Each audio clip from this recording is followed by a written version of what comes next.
Assalamualaikum warahmatullahi wabarakatuh.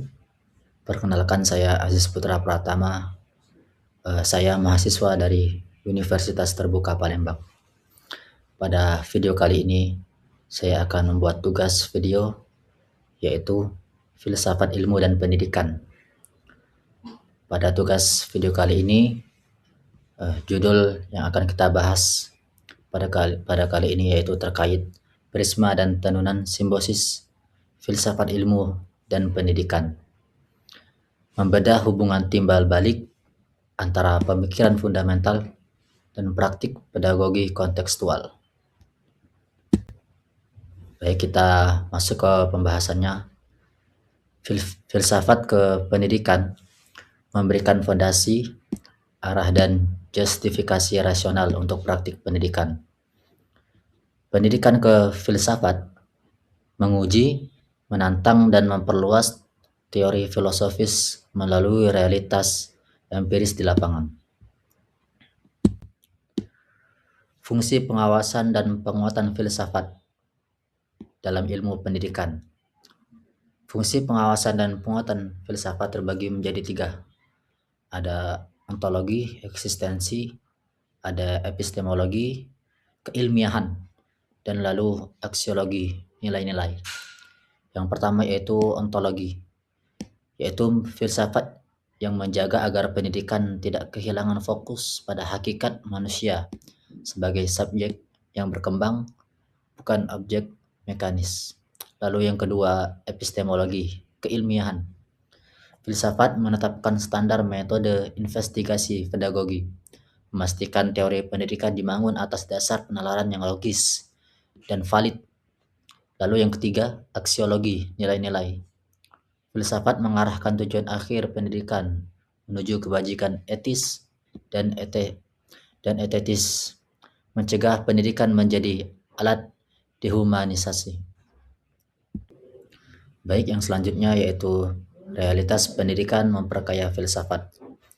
Ada beberapa tahap dalam realitas pendidikan memperkaya filsafat. Tahap yang pertama yaitu realitas empiris. Praktik pendidikan yang bermakna menghasilkan anomali, dilema etis, dan penemuan baru tentang kognisi manusia. Lalu tahapan yang kedua yaitu gesekan konstektual. Kebijakan dan kurikulum yang diuji di dunia nyata, menantang asumsi filosofis klasik yang kaku. Lalu tahap yang ketiga, evolusi filosofis. Filsafat ilmu terpaksa memperbarui paradigma, melahirkan cabang pemikiran baru. Konteks nyata, kehadiran AI dalam proses belajar memaksa filsafat ilmu untuk mendefinisikan ulang batas epistemologi antara mengetahui dan mengakses informasi. Selanjutnya, filsafat sebagai pisau analisis. Mengapa filsafat disebut pisau analisis? Karena ia membelah kompleksitas isu pendidikan menjadi 3 spektrum fundamental yang dapat diagnosis secara terpisah. Ada beberapa lapisan di dalam filsafat sebagai pisau analisis. Ada lapisan luar, yaitu gejala permukaan, penurunan motivasi belajar, kurikulum usang, atau ketimpangan akses. Lalu lapisan tengah, diagnosis prisma. Pisau membelah gejala permukaan melalui lensa ontologi, yaitu hakikat, epistemologi proses, dan aksiologi tujuan. Dan yang ketiga yaitu inti dari akar masalahnya, mengungkap cacat pada desain sistemik, asumsi yang keliru atau nilai yang melenceng. Selanjutnya, anatomi pisau analisis. Dalam ontologi realitas, pertanyaan utama, apa hakikat dari subjek atau objek yang dipelajari? Fokusnya yaitu mengurai apakah pendidikan memandang siswa sebagai wadah kosong atau agen aktif. Lalu epistemologi, yaitu metode. Pertanyaan utamanya, bagaimana cara kita memvalidasi pengetahuan tersebut? Dalam fokusnya menilai keahlian metode pengajaran desain riset pendidikan, dan struktur transfer ilmu, dan aksiologi yaitu nilai. Pertanyaan utamanya, apa nilai akhir dan dampak etis dari pengetahuan ini? Dan fokus untuk mengevaluasi apakah hasil pendidikan membawa manfaat bagi peradaban atau sekedar pencapaian mekanis. Matriks implementasi pendidikan. Dalam ontologi kebijakan, mengakui keberagaman hakikat kecerdasan manusia melalui kebijakan jalur penerimaan siswa yang inklusif. Dalam kurikulumnya, menyusun materi tidak hanya sebagai fakta hafalan, tetapi sebagai realitas yang saling terhubung. Lalu proses pembelajarannya, memperlakukan ruang kelas sebagai miniatur, masyarakat yang hidup bukan pabrik instruksional.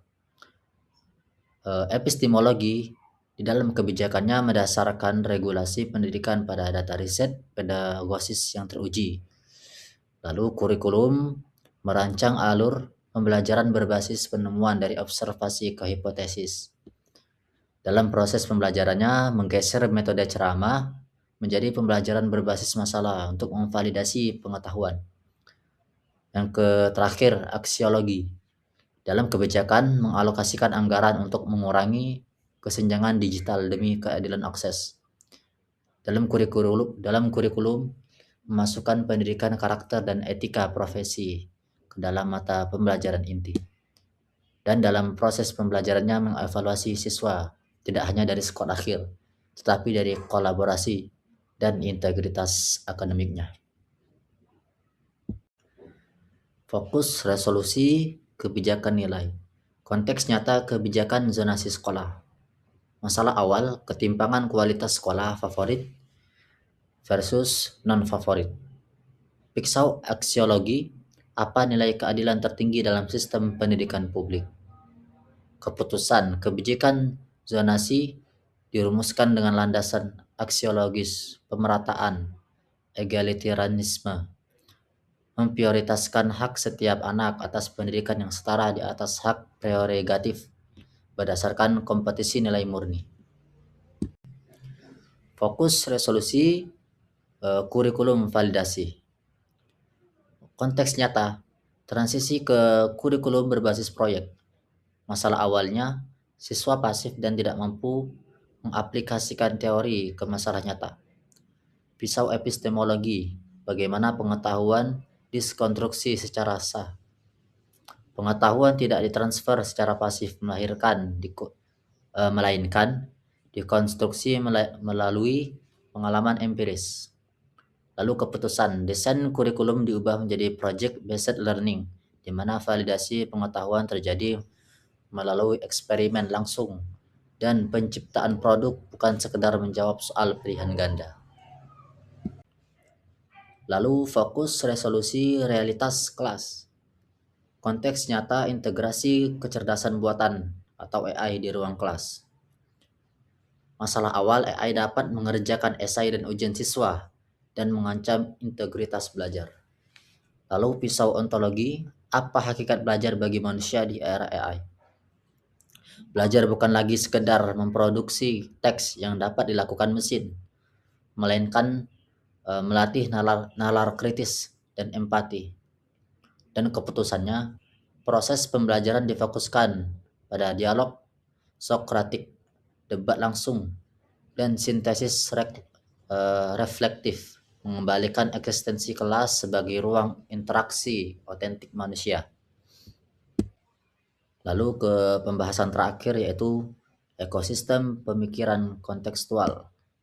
Dalam ketajaman filosofis, sistematis, filsafat mengkonstruksi kerangka berpikir yang menata kebijakan, kurikulum, dan proses belajar dalam satu garis lurus yang logis.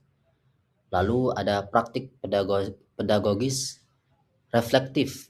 Pisau analisis memaksa pendidik mempertanyakan ulang apa, bagaimana, dan mengapa mereka belajar dan mencegah stagnasi. Dan lalu yang terakhir, realitas kontekstual. Kontekstual, teori tingkat tinggi bermuara pada solusi praktis yang berakar pada realitas zaman, budaya dan kebutuhan spesifik siswa. Baiklah, mungkin ini saja pembahasan yang bisa saya sampaikan. Apabila ada kesalahan kata, saya mohon maaf. Saya akhiri. Assalamualaikum warahmatullahi wabarakatuh.